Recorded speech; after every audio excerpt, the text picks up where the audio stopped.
Right. అయితే assembly సమావేశాలకు సంబంధించి ప్రతిపక్షాల వ్యూహాలు ఎలా ఉండబోతున్నాయి, అధికార పార్టీని ఇరుకొర పెట్టేందుకు ఎలాంటి వ్యూహాలతో ముందుకు వెళ్ళబోతున్నాయి, ఇప్పుడు జరుగుతున్నటువంటి ఫుడ్ పాయిజన్ అంశాన్ని ఎంతవరకు లేవనెత్తే అవకాశం కనిపిస్తుంది, హైడ్రా మూసీకి సంబంధించి ఎలాంటి స్ట్రాటజీతో వెళ్ళే అవకాశం ఉంది, దీనికి సంబంధించి పూర్తి అప్డేట్స్ అందించేందుకు మా ఇన్పుట్ ఎడిటర్ శ్రీనివాస్ మనకి లైవ్లో సిద్ధంగా ఉన్నారు. సో శ్రీనివాస్ చెప్పండి, అంటే ప్రతిపక్షాలు ఎలాంటి వ్యూహాలతో వెళ్ళే అవకాశం కనిపిస్తుంది? రైట్ రాజశేఖర్, ఏదైతే ఈ నెల 9 నుంచి కూడా అసెంబ్లీ సమావేశాలు ప్రారంభమవుతున్న నేపథ్యంలో ఇటు ప్రతిపక్ష పార్టీలు బీజేపీ కావచ్చు, బీఆర్ఎస్ కావచ్చు, అస్త్రశస్త్రాలను అయితే రెడీ చేసుకుంటున్నాయి. ఖచ్చితంగా అధికార పార్టీని ఇరుకున పెట్టే ప్రయత్నాలు అయితే ఈసారి అసెంబ్లీలో ఉండబోతున్నాయని మాత్రం స్పష్టమవుతుంది. ఎందుకంటే ఇటీవల ఏదైతే రాష్ట్ర ప్రభుత్వం చేపట్టిన హైడ్రా పేరుతో ఏవైతే కూల్చివేతలు చేపట్టాయో ఆ అంశం ఈసారి అసెంబ్లీ సమావేశాల్లో హాట్గా చర్చకు రాబోతుందని చెప్పొచ్చు. ఎందుకంటే ఇటీవల కాలంలో మనం చూసుకుంటే కనుక సుప్రీంకోర్టు కూడా ఏవైతే కూల్చివేతలకు సంబంధించి ఒక డైరెక్షన్ ఇవ్వడం జరిగింది.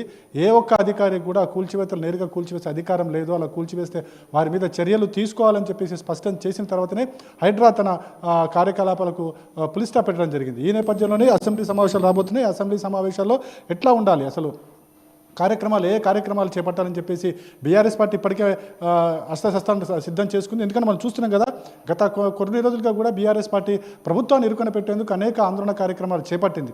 హైడ్రా విషయంలో రోడ్డు ఎక్కడం జరిగింది, హైడ్రాని నిలదీసే ప్రయత్నం చేసింది. అదేవిధంగా ఎవరైతే ఇల్లు కూల్చివేశారో, ఎవరైతే బాధితులు ఉన్నారో ఆ బాధితుల పక్షాన్ని నిలబడి ఆందోళన కార్యక్రమాలు కూడా చేపట్టడం జరిగింది. వారికి ఒక అండగా తాము ఉంటామని చెప్పేసి కూడా స్పష్టం చేయడం జరిగింది. ఈ నేపథ్యంలోనే ఇప్పుడు రాబోయే అసెంబ్లీ సమావేశాల్లో ఖచ్చితంగా హైడ్రాకి సంబంధించి ఒక ప్రభుత్వాన్ని అయితే నిలదీసే కార్యక్రమం అయితే ఖచ్చితంగా ఉండబోతుందని చెప్పొచ్చు. ఎందుకంటే ఇటు మరోవైపు చూసుకుంటే కనుక హైడ్రాకి సంబంధించి కూడా రాష్ట్ర ప్రభుత్వం ఒక దిశానిర్దేశం చేయబోతుంది. దానికి అధికారికంగా గుర్తింపు కూడా ఇవ్వబోతుంది. అసెంబ్లీ సమావేశాల్లో ఒక బిల్లుని ప్రవేశపెట్టి దాన్ని ఒక చట్టంగా కూడా చేయబోతుంది. కాబట్టి ఈ విషయాన్ని ఖచ్చితంగా అసెంబ్లీలో లేవనెత్తాలి. హైడ్రాకున్న పవర్స్ ఏంటి, హైడ్రా కూల్చివేతలకు సంబంధించి ఏవైతే కూల్చివేతలు నెంబర్ వాటికి సంబంధించి ఏం చేయబోతున్నారన్న అంశాలన్నీ కూడా ఈసారి అసెంబ్లీలో ప్రస్తావించాలని చెప్పేసి కూడా బీఆర్ఎస్ భావిస్తుంది. అదేవిధంగా బీజేపీ కూడా హైడ్రా విషయంలో ఖచ్చితంగా ప్రభుత్వాన్ని నిలదీస్తామని చెప్పేసి కూడా చెబుతూ వచ్చింది. సో ఈ విషయంలో హైడ్రా విషయం మాత్రం ఈరోజు ఈసారి శాసనసభలో హాట్గా చర్చ జరగబోతుంది. ఇక మరోవైపు చూసుకుంటే కనుక రైతు భరోసాకు సంబంధించి చూసుకుంటే రాష్ట్ర ప్రభుత్వం రైతు భరోసాలు ఇవ్వకుండా, అంటే ఎన్నికల్లో ఏదైతే హామీలు ఇచ్చిందో హామీలకు అనుగుణంగా రైతు భరోసాకు సంబంధించి ప్రభుత్వం ఇంతవరకు కూడా ఏ చర్యలు చేపట్టకపోవడాన్ని అటు బీఆర్ఎస్ పదే తప్పుపడుతుంది. అనేక వేదికల మీద, రైతులకు సంబంధించిన వేదికల మీద అనేక సార్లు ఆందోళన వ్యక్తం చేసింది, తమ నిరసన వ్యక్తం చేయడం జరిగింది.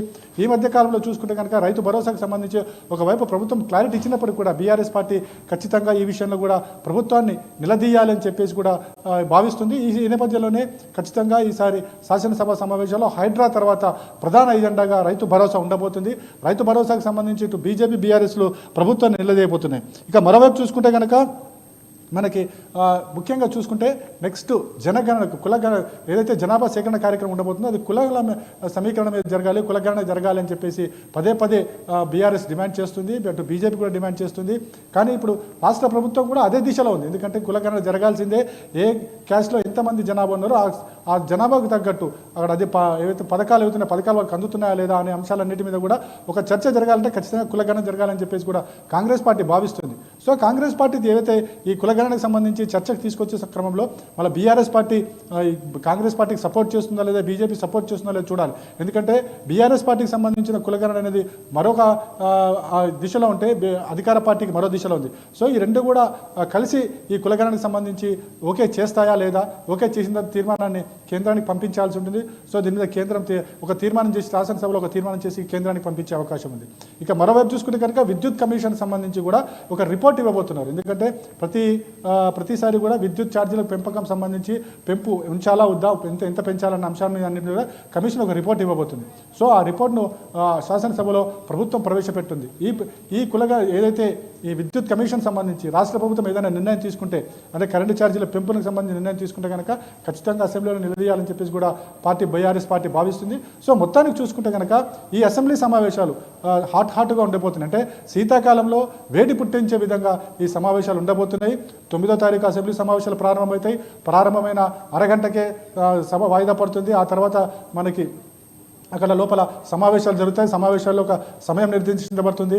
ఆ నిర్దేశన ఎన్ని రోజులు ఈ అంటే అసెంబ్లీ కొనసాగించాలన్న దాని మీద డిపెండ్ అయి ఉంటుంది. ఈ అసెంబ్లీ కొనసాగింపు మీద కూడా ప్రభుత్వం ఒక లెక్క చెప్తే అదేవిధంగా అది ప్రతిపక్షాలు మరో రోజులు చెప్తుంటాయి. సో వీటన్నిటి మీద కూడా ఒక క్లారిటీ ఎలా ఉంటుంది 9వ తారీఖు జరిగే అసెంబ్లీ సమావేశాల తర్వాతనే ఒక క్లారిటీ వచ్చే అవకాశం ఉంది. కానీ ఈసారి సమావేశాల్లో మాత్రం ఖచ్చితంగా బీఆర్ఎస్ పార్టీ ఏ విధంగా వ్యవహరించబోతుందో చూడాలి. ముఖ్యంగా ఈసారి ప్రతిపక్ష నాయకుడు కేసీఆర్ సభలోకి ప్రవేశిస్తాడా వస్తాడా లేదని కూడా ఇప్పుడు చర్చనీయాంశమైంది. ఎందుకంటే నిన్ననే ముఖ్యమంత్రి రేవంత్ రెడ్డి మాట్లాడుతూ తమ అసెంబ్లీలోకి రావాలి, ప్రతిపక్ష నేతగా వచ్చి కూర్చోవాలి, ఆయన స్థానం ఖాళీగా ఉంది, ఆయన వచ్చి ప్రభుత్వాన్ని నిలదీయాలి, ప్రభుత్వం చేసే తప్పులు ఏమైనా ఉంటే దాన్ని సరిదిద్దాలి, లేదా ప్రభుత్వానికి సపోర్ట్ చేయాలనే విధంగా నిన్న ముఖ్యమంత్రి రేవంత్ రెడ్డి మాట్లాడడం జరిగింది.